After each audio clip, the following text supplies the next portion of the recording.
All right, thanks so much. We have Dr. Bentley here as we keep with on our cat and dog theme, I guess we are, with Ask the Vet. And if you have a question, just let us know. But we were talking when we had Mr. Biggs in here a little bit earlier from the Baldwin County Humane Society. And you let me know that cats can actually train human beings. And I found out that I am one of those people that has been trained. That's true. How does that work?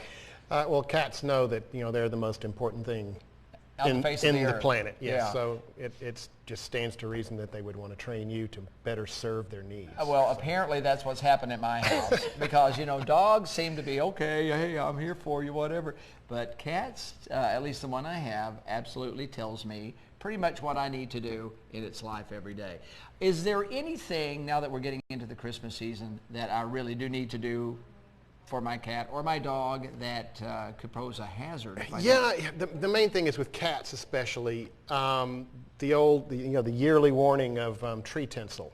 You cannot use tinsel in your house if you have a cat. I did not know that. Because they will pull it down, they will play with it. If they get it in their mouth, they have the little bristles on their tongue, so they can't spit it back out. They have to swallow it.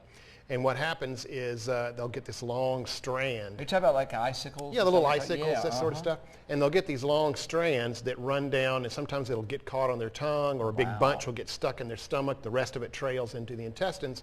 And as the intestines try to propel it along, the tinsel just sits there, and it ends up, acting like a bandsaw. Oh, and geez, you'll just saw, it'll saw holes into the intestine. Have you ever had to operate and they'll remove? die from that. Oh, lots of times. Really? Lots of times.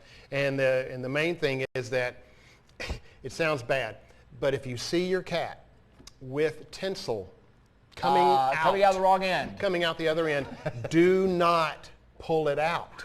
You don't know where the other end is. what should one do? Take it to the vet, because if it is at all Hung up on something and you pull, you can literally saw a hole right through the intestines. That is something really important. So if you use those icicles, that's just something to really remember. Don't let a doctor remove it. How to get a dog to stop digging in a yard? Okay, now that is a very good question and a perennial favorite. Yes, that is very difficult. Usually caused by boredom. Sometimes it's due to wanting to get a good place to lie down where it's sunny, or in the heat of the day where it's cool. What I used to do, if you've got one place that you want to protect and they're digging holes, the best thing is, what I used to do is sprinkle a little cayenne pepper. That really works. It really does work, because the dog will come over there and he'll sniff it and it's like, wow, it's like mace to dogs. So, but that just means he's going to move over. So if you're talking about you don't want your yard to look like the craters of the moon, it's very difficult to make them stop. The main thing is they have to be occupied with something else. They're most of the time doing it out of boredom. Okay, so give your dog something else to be amused with. Perhaps might work.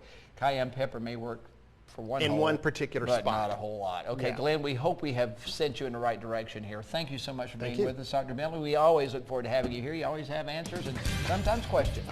All right, up next, we'll have a look at all the stories that are making headlines in just a few minutes that we're working on in our newsroom. We'll be right back.